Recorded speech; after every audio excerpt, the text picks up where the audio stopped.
भवानी पुर के बाबू हुआ मां धन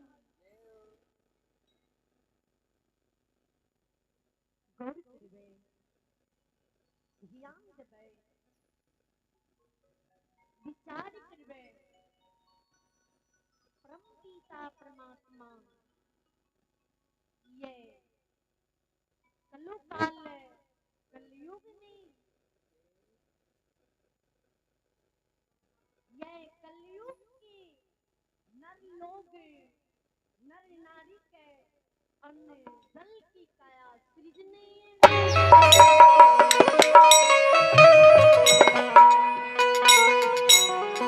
जीवती की मानव की ये माया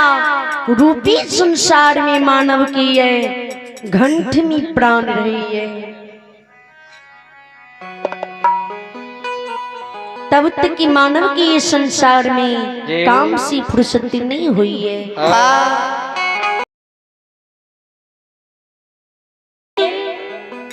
उपस्थित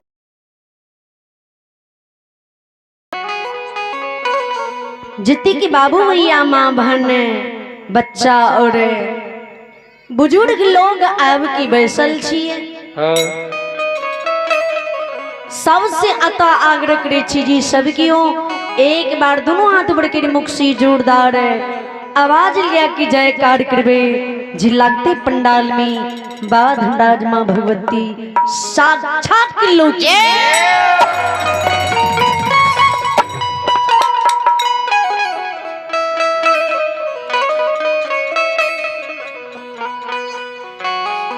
बोल बोल मैया भगवती मैरानी की जय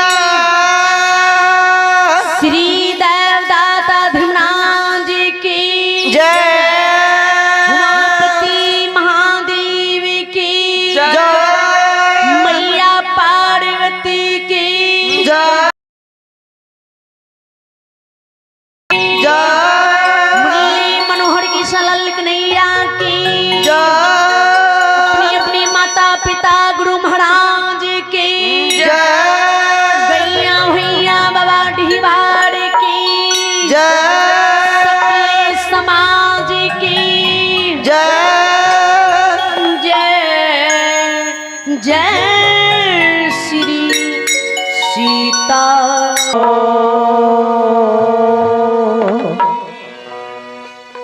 अब सबसे पहले माँ होती झूमर सुनाने की प्रयास करी छी।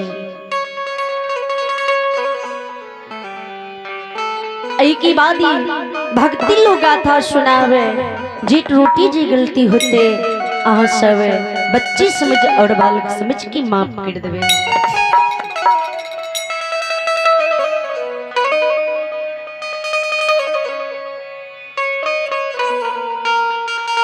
जगत जननी जगदम्बी भवानी के एकलौती ही पुतहु मालक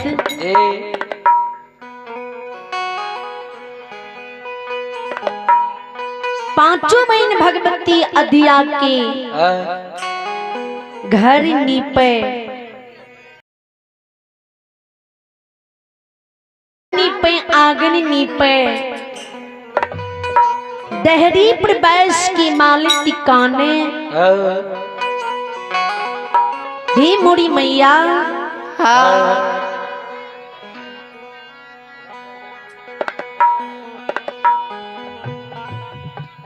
घर बाजी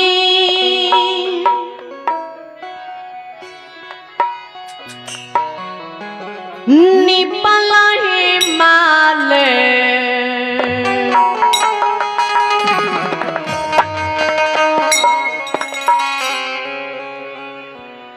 आरो निपल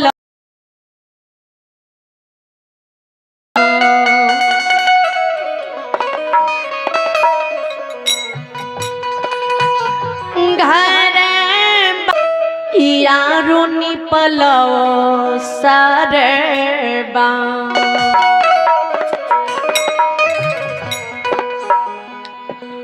आगू नानी पई पही मात घर मोती मोरवा नहीं मानत धर मोती लोरवा।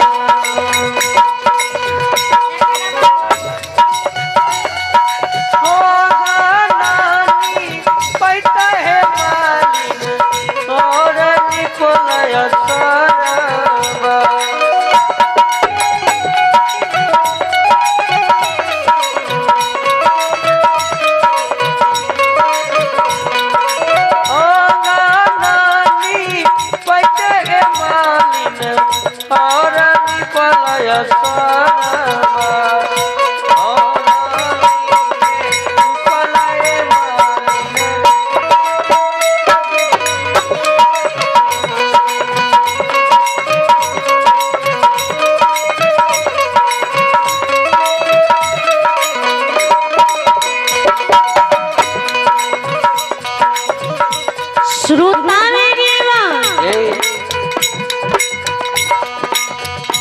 जगत जननी जगदम्बे भवानी के एकलौती ही पुत्र हूँ मान ले। भवानी के घर नीपे और साड़ी नीपे आंगन नीपे देहरी पर बैस की मान लेती पुत्र पुत्री एगो संतान के लिए कान है।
हे दुखियों की दुख हरने वाली देवी काती नींदा सुतम भवानी मंदिर घर भीतर काते नींदा सुतम मालिना मंदिर घर ये बीरामा काती नींदा सुतम भवानी मंदिर घर भीतर काते नींदा सुतम मालिना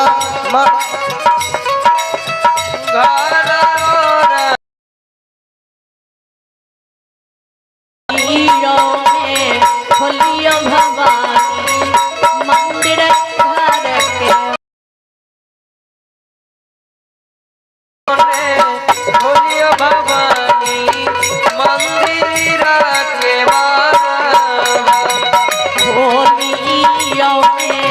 खोलियो भवानी मंदिर घर के वारिया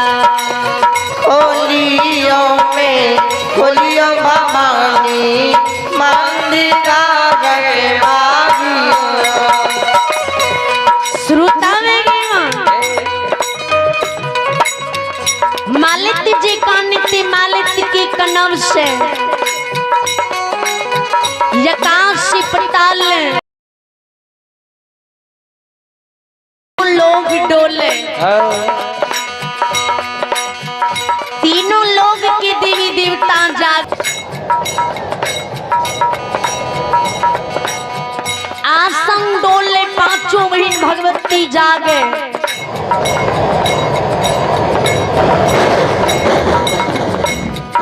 पांचों बहन भगवती दिया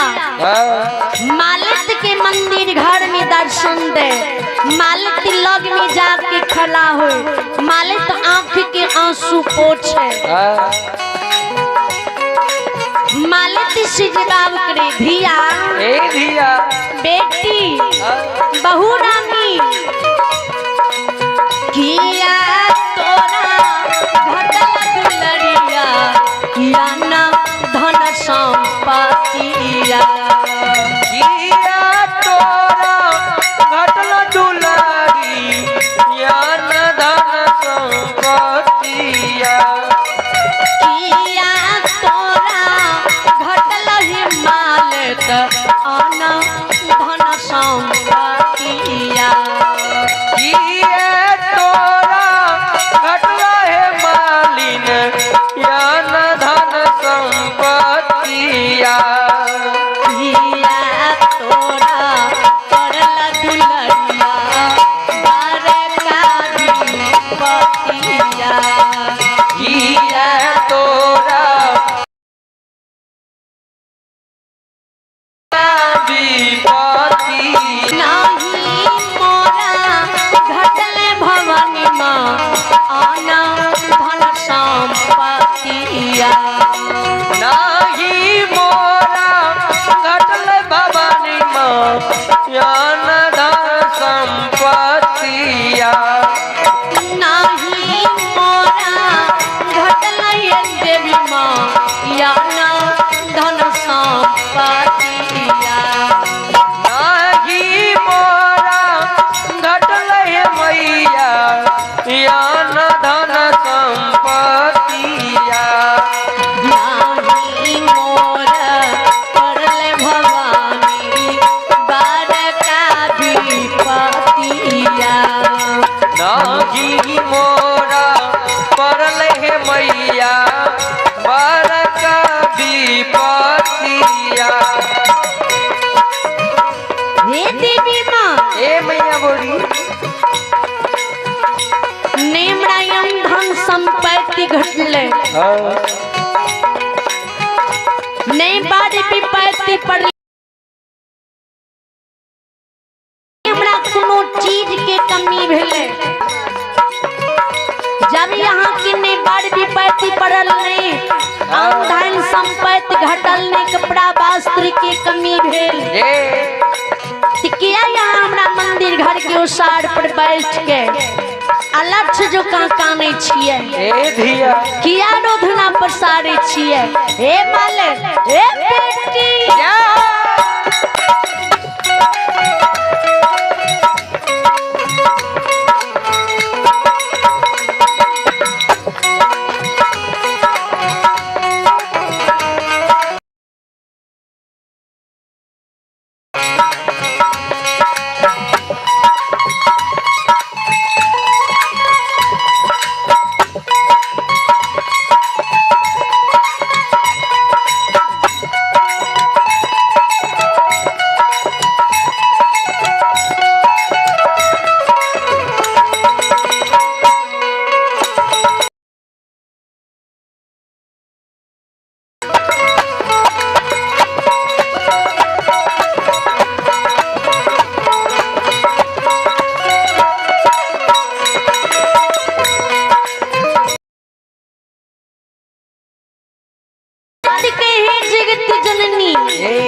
मैया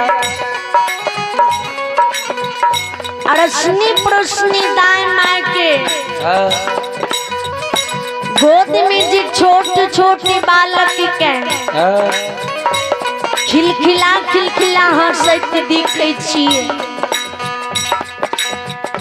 दाएं माय के आंगन में जे छोटे छोटे बालक के ठुमक ठुमक के बुलेट दिखे छिए। दाएं माय के गोद में जे छोटे छोटे बालक के टहाई मारैया कानैया हंसैया। दाएं माय के बच्चा के देख के माँ हमर हृदय सालैया। तैया हमरा कोख मेरा उल्होन दैया तना दैया कहैया जय मालित के सौस जगत जननी जगत कल्याणी जगत के माता। ओकरा घर में मालती बांझी बन के बैसलिए। हे देवी माँ हे मोरे मैया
भवानी के धिया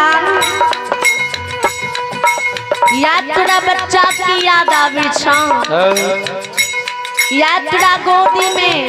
पुत्र पुत्री एगो संतान चाही आज तोरा गोद में एगो खिलौना चाही भवानी मुझसे होशी होशे मालिक से जवाब करे बहू रानी याद करो जिस समय में कुमारी अवस्था में बाबा भैया के राज में रही है बड़ बड़ गलती बड़ बड़ अपराध बाबा भैया के राज में मरंग में कली है सिखला दुलरिया कोठी दाई गुना सिखला दुलारी कोठियाई नानमा सिखला में सिखला हिमालत कोठी दाई गुनामा सिखला में सिखला ये मालिता कोठियाई नामा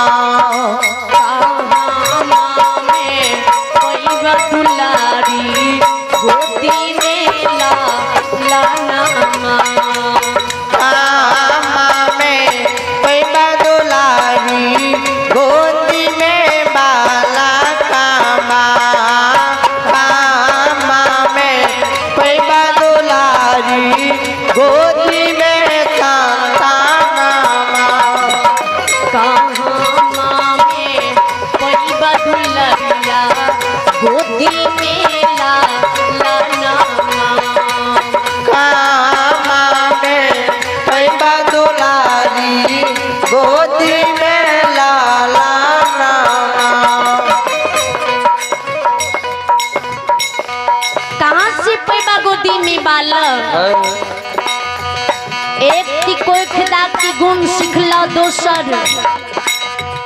कति दाय माँ के सिर की सिंदूर हल हो कति दाय माँ के छोट छोट सुंदर बालक के गोद की हरला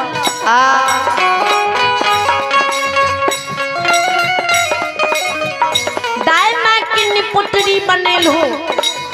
दाय माँ की विधवा बनेल हो दाय माँ की लोर दाय माँ की श्राप दाय माँ के आ तड़ा मालती पड़ गिला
बड़ी अपराधी बलबल गलती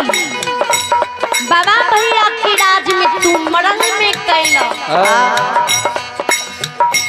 जब एकलौता पुत्र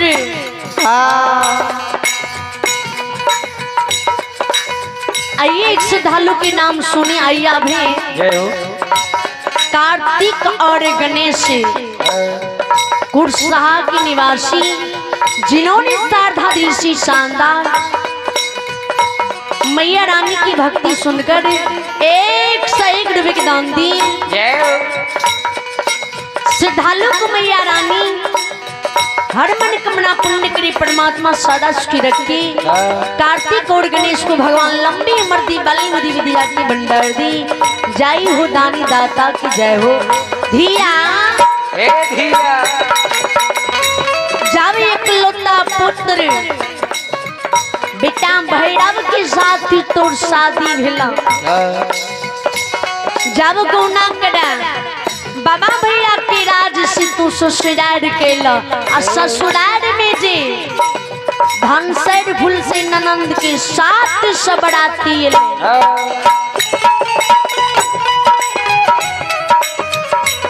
ए दुलारी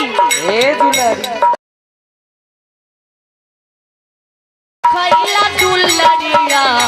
सात सबरातिया कैला में कैला दुलरिया सात सौ बारातिया खैला में खैला हिमालत सात सबरातिया खैला में खैला दुलारी सात सबरतिया। आइए अभी रोहित यादव है। आइए अभी रोहित यादव है ठाढ़ी भवानीपुर के निवासी जिन्होंने साधा दिल से शानदार 50 रुपए के दान दिए। रोहित बाबू को मैया रानी लंबी मर्दी बलमदी विद्या की भंडार दी और ऋषभ कुमार और परमजीत कुमार और शिवरन कुमारी जिन्होंने साधा दिल से शानदार 51 रुपए के दान दिए। इन्हें सभी श्रद्धालु सभी महादानी को भगवान ने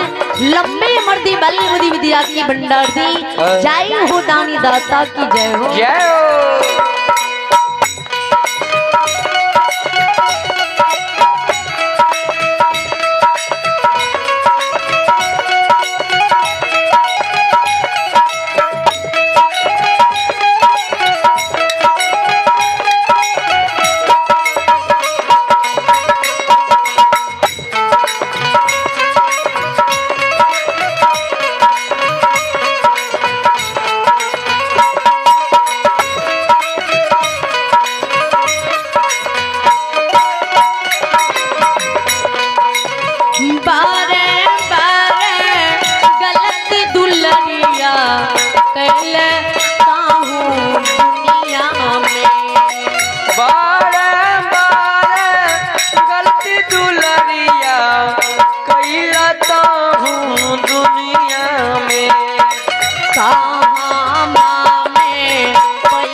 ध्यान देवे विचार करबे मालिक के भवानी के धिया ए धिया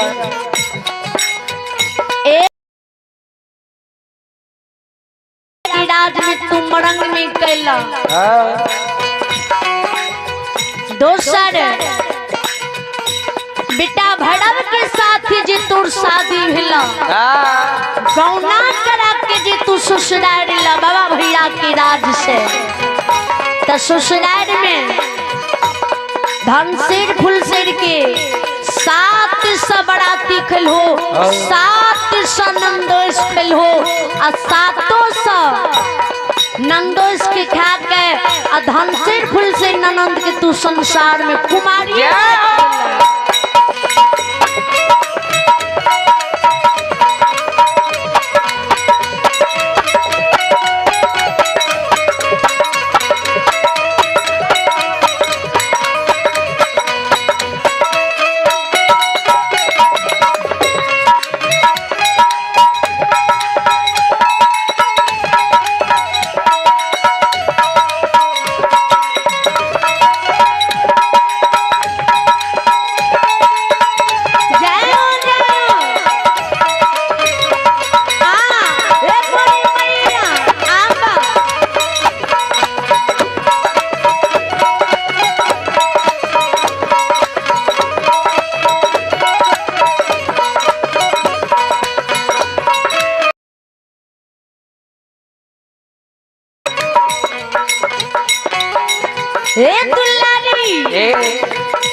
योग्यता नहीं है। ए धिया कोना के या तोरा कोख में गो पुत्र पुत्री संतान देबा, केना के तोड़ बांझी नाम छोड़े बा, हमरा बस की बात नहीं है। भवानी बानी मालेती सोने भवानी चरण पर गिर जाए, भवानी चरण पकड़ के काने देवी माँ ए मैया यहाँ के हमरा लिए दया नहीं खुलई है, हमरा लिए माँ यहाँ की हृदय नहीं डोलई है। एक नया दृष्टि माँ हमरो ऊपर दियो,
भक्ति प्रेमी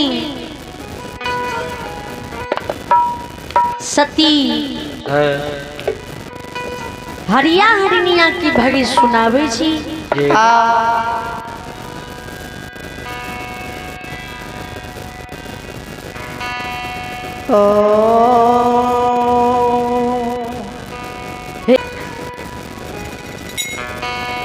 माँ बहन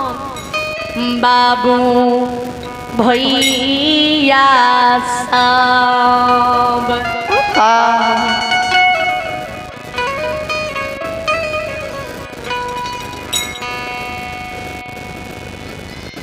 धर्म में राम जी बबिया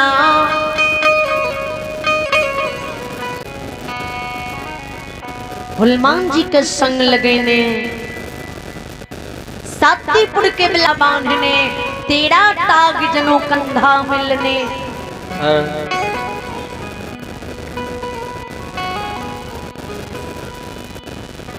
बगल में झोरी लटकने झोरी में सुगनी की पोथी दबैने आयो रामा ले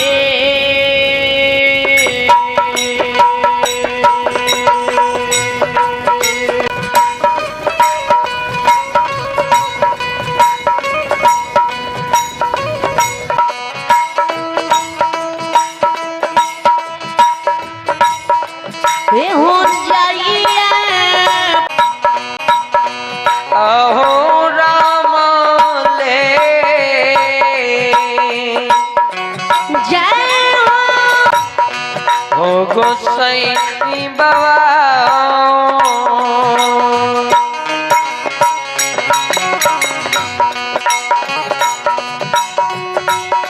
जे हो जाई छै पुनी काउने